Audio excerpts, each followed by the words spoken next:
Hello everyone and welcome to part 4 of the workshop build. And today's episode we are going to dedicate completely to building an epic workbench in this corner.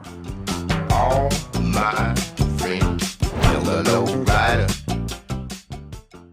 As you all know, I started working on cars as soon as there was a roof over the workshop, which means that some parts of the project got neglected a bit.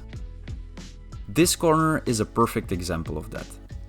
It is a disorganized mess that came together little by little, but now I am ready to stop procrastinating and focus on creating a nice workspace here.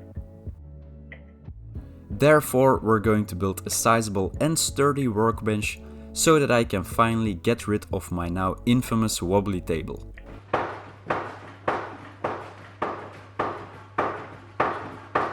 Okay, so the plan is that we are going to build a wooden workbench in an L shape, going from this beam right until these green cabinets. Under the workbench, we're going to have a lot of storage space. So we're going to build some cabinets or drawers. I haven't really decided on the layout yet, but we'll figure that out as we go.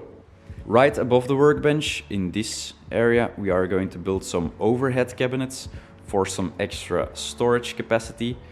Then the sandblasting cabinet is going to go. That's going to be relocated in the shop, so we don't have to worry about that being there. But the air compressor is going to stay there, so we'll have to build around it. I have already looked at the dimensions of the thing and it should be able to build our workbench around it. And then in that corner we are going to install a sink, because currently I'm still washing my hands in a bucket and I'm really getting sick of that.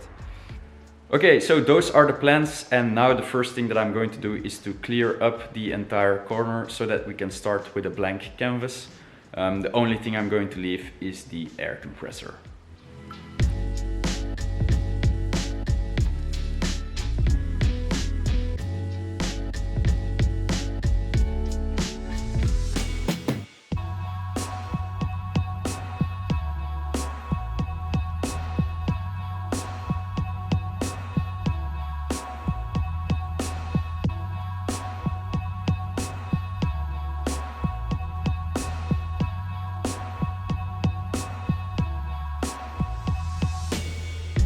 Before we go carpenting away, I drew a plan in Autodesk Inventor so that it would be easy for me to get some wood cut to size in advance.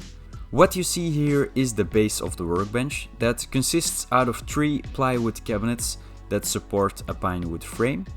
That frame will be fixed into the wall and serve as the base for the workbench top, which will also be made out of plywood. So now that we have a basic idea of what the workbench is going to look like, let's go to the lumberyard. Of course, I'm using my favorite Swedish brick to transport our precious load of wood.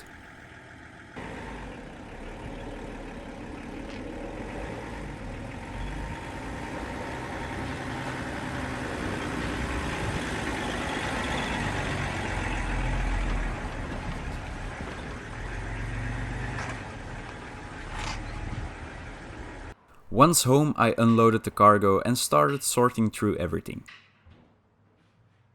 The first items on our to-build list are the 2 bottom cabinets, so I'm starting with those. Although the plywood boards are already cut to size, there still is some custom work to be done.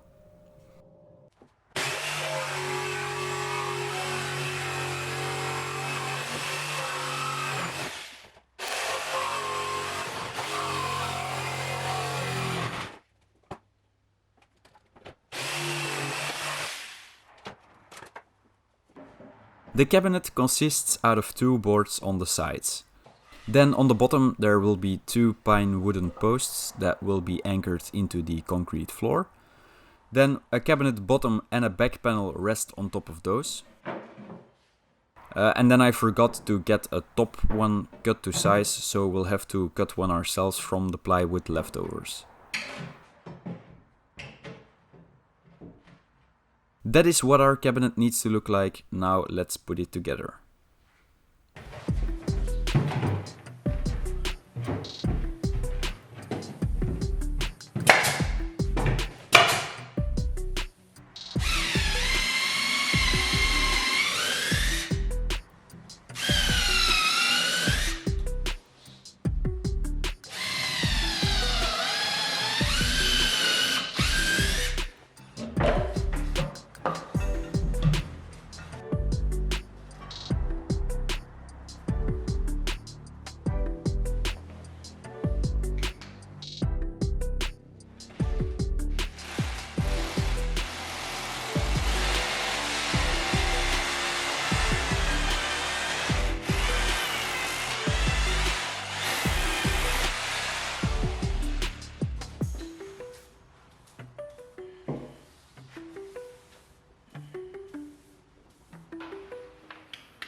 That is one finished and it feels pretty sturdy, so now we can go ahead and build the second one.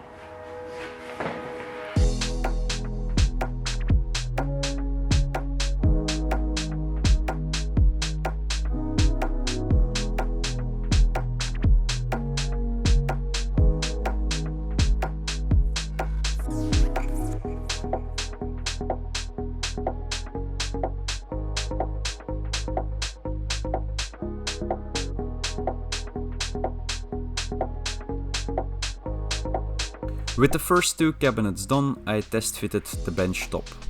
I had to modify it so that it fits around the wall beam, and it fits very nicely. Knowing that, I am going to build a frame that needs to go underneath of the bench top with these 7 by 7 cm posts.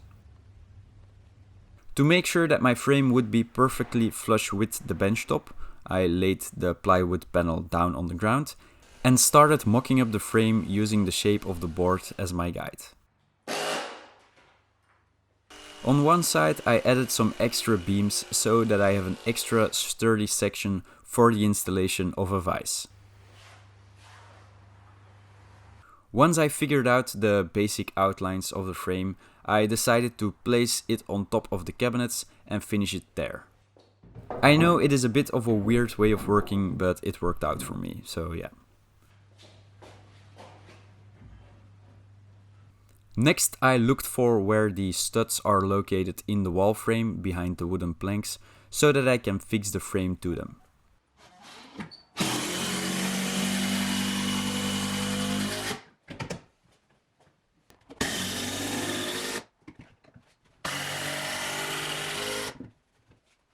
Moving on, we continued with building the frame for the workbench top above the air compressor.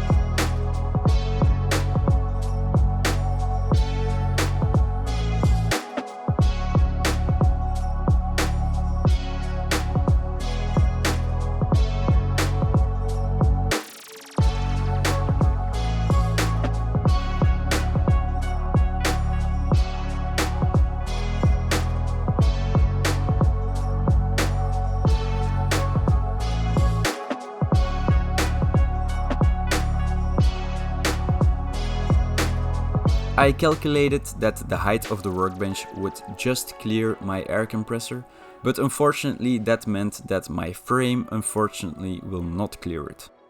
I could have moved everything up even higher, but then the bench would become too high to work on. So some creativity was necessary to make the air compressor fit in the corner. I took off the obstructive beam again and cut it in half. Then I mounted some L brackets that will support a removable section of the frame. That way I can take out this part of the frame on a rare occasion that the air compressor needs to come out of this corner.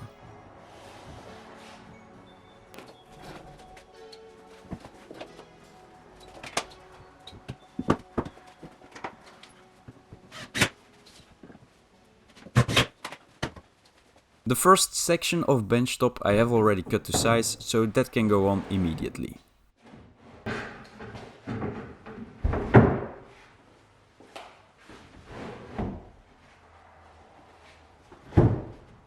I am drawing a straight line and measuring every 20 centimeters to use as a guide to screw everything down.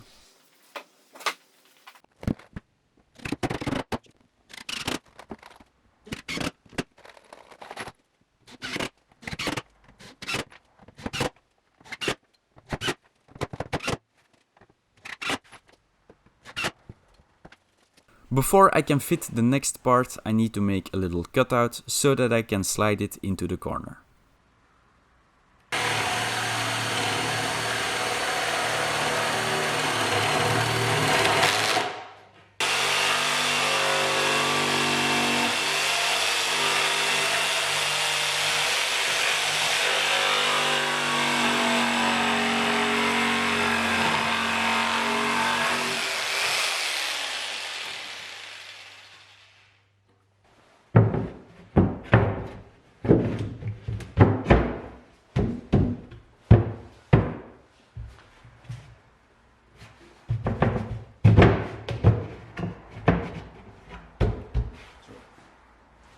The last part was pretty easy to make, so pretty quickly everything could be screwed down permanently.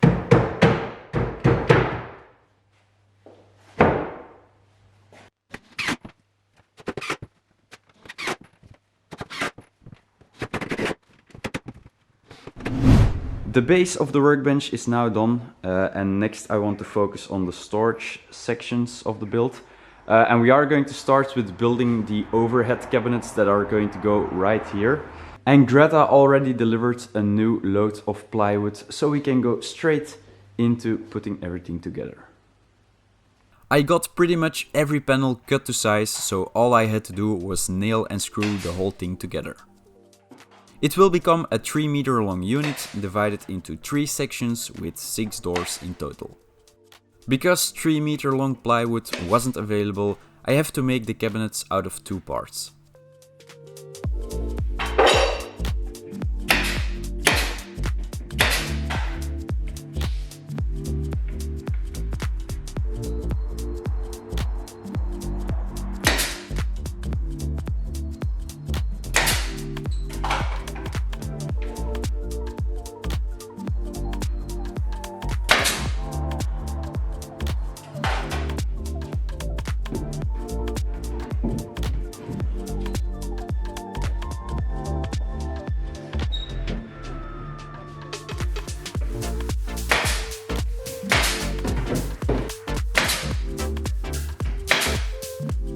With the first part done, I am already going to check if it fits before screwing it together permanently.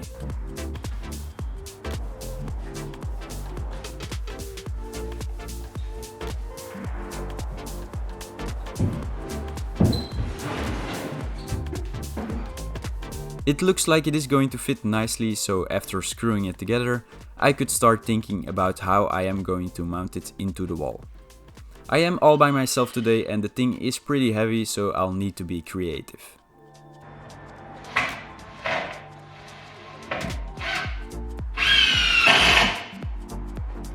I had some of these big L brackets laying around, so I'm going to put those against the wall at the right height, and then I can rest the cabinets on them before attaching them to the wall.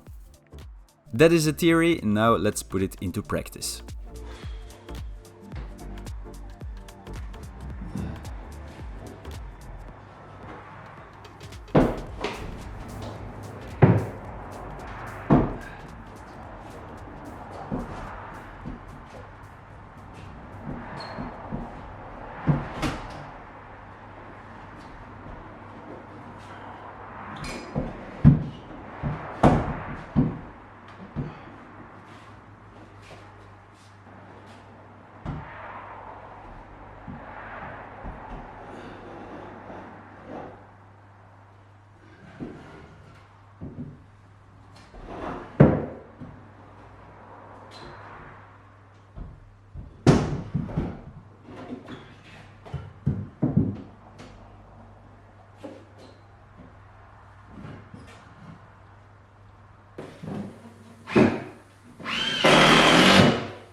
The last section of cabinets was much smaller, so mounting them was way easier.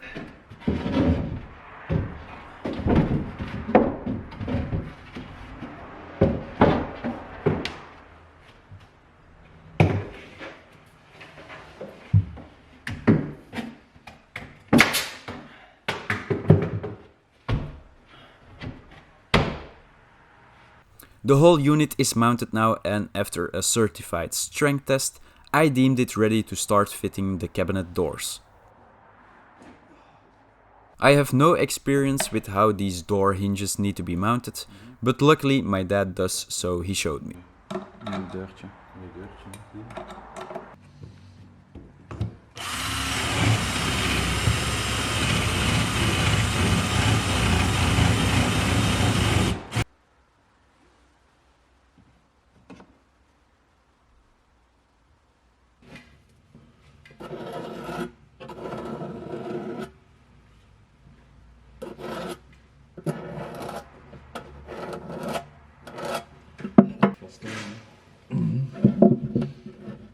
Als je het hier gewoon ziet dat het gewoon gelijk staat. Ja, dat is wat ik doe.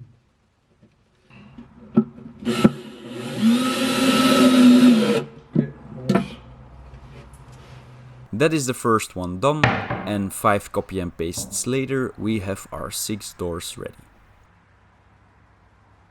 For the finishing touches I am putting on the door handles while my dad is installing some locks.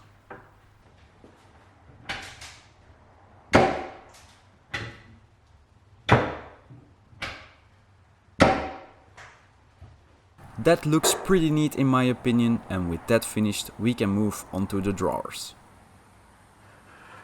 While I was at work, my dad already started with the drawers on one side and then explained to me how he did it so that I could do it on the other side.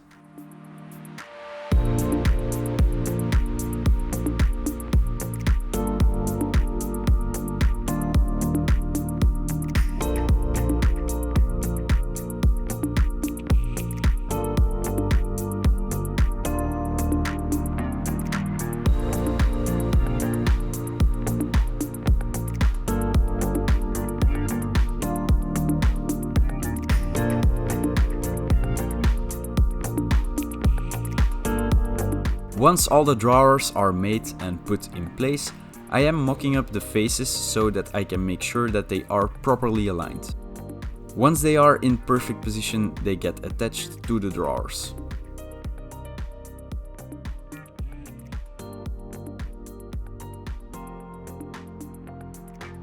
And after all of that is done and I am happy with how it looks, everything can be screwed together permanently.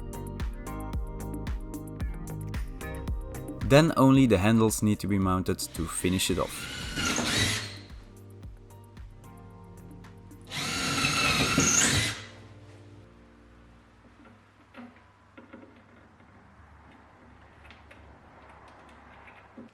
Okay guys, so I finished with putting on the handles on the drawers and in my opinion they look pretty good.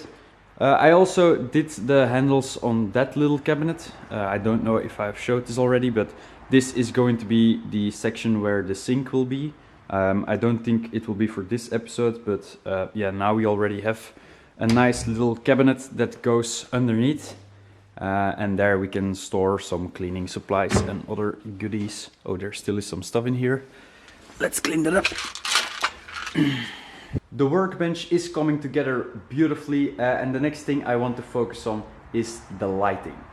Pretty much this is going to be my working area, so the entire space underneath the cabinets. So that is an ideal space to put some lights up. So my plan is to put lights over the entire length of the overhead cabinets, and I have already bought some stuff.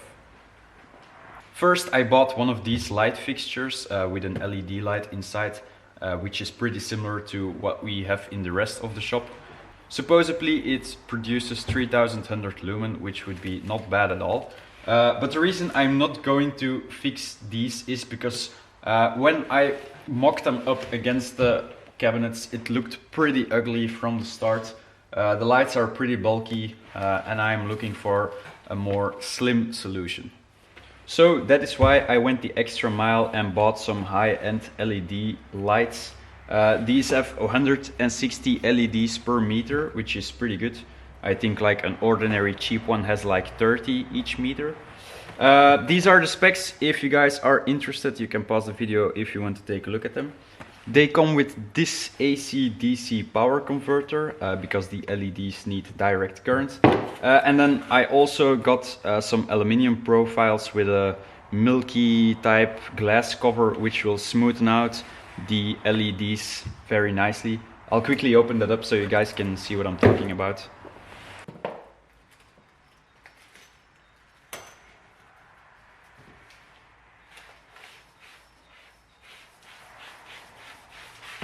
So this is the aluminum rail where the LEDs will be glued in. The LEDs have self-adhesive on the back of them, so they will stick very easily into this rail. And then this transparent plastic cover goes on top of this to smoothen out the lighting beautifully. And then I also have some easy mounting brackets that will need to go on the cabinets. First I cut the rails to size and then installed them without the LEDs inside to make sure that everything lines up properly.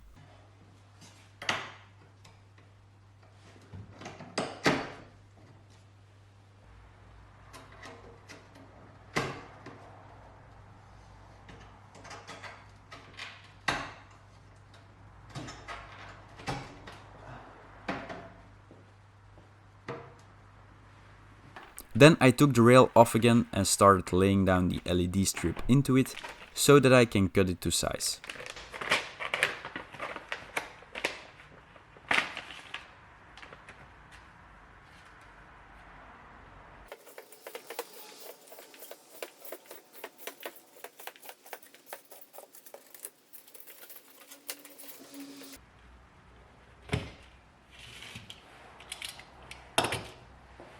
Next I glued the strip into the rail and then it was ready to go back onto the cabinets.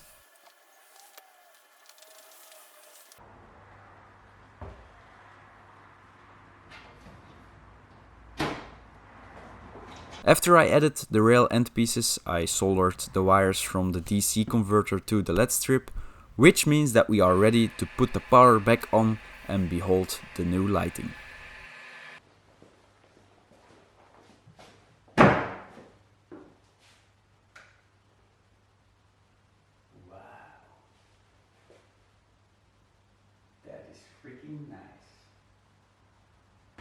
The amount of light coming just off one LED strip is simply amazing. I couldn't imagine that it would be this bright. Actually, when I was putting in the little plastic cover in the rail, I saw spots for like 5 minutes, which tells you something. I really think you could get a suntan just laying underneath this thing.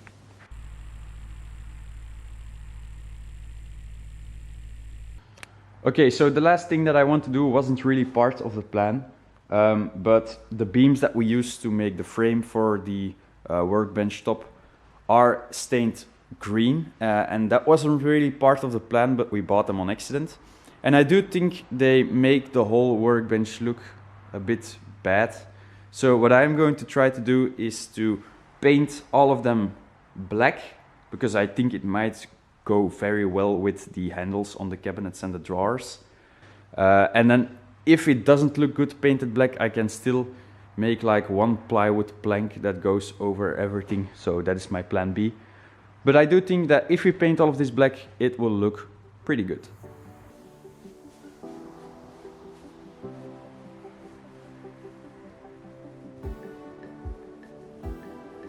And after removing the masking tape, this is the result.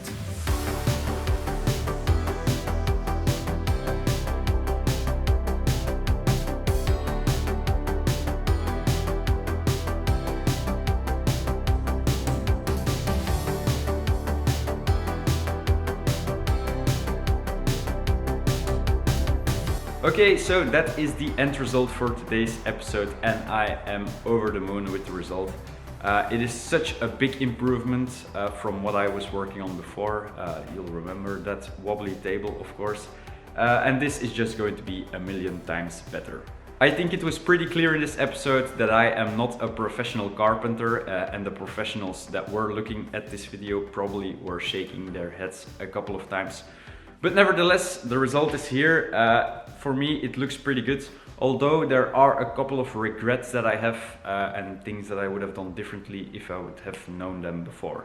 For example, the mechanisms that we used for the drawers were more on the cheap side. I did that to keep the costs down on the build.